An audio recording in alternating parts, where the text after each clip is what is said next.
কী গো তপাদা, বেশ তো সরকারি চাকরি করো, তাই এবছর আমাদের পুজোর চাঁদাটা ক্লিয়ার করো নাকি? তা আমি কি টাকা দেবো না বলেছি? দে, বিলটা দে। আচ্ছা, এই না। হুম।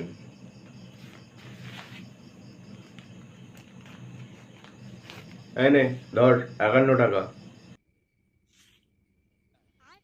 এ কি তপাদা, তুমি এত বড় পোস্টে চাকরি করো, এত এত মাইনে পাও, সেই তুমি যদি 51 টাকা চাঁদা দাও তাহলে বাকিরা আর কি দেবে?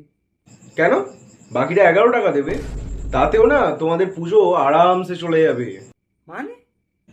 মানে দিদি তো তোদের মদ খাওয়ার জন্য এই, না মানে ওই পুজোর খরচ চালানোর জন্য 1,10,000 টাকা করে দিচ্ছে, যাতে তোদের না জ্বালাতন হতে হয়, আমাদেরও না সমস্যায় পড়তে হয়।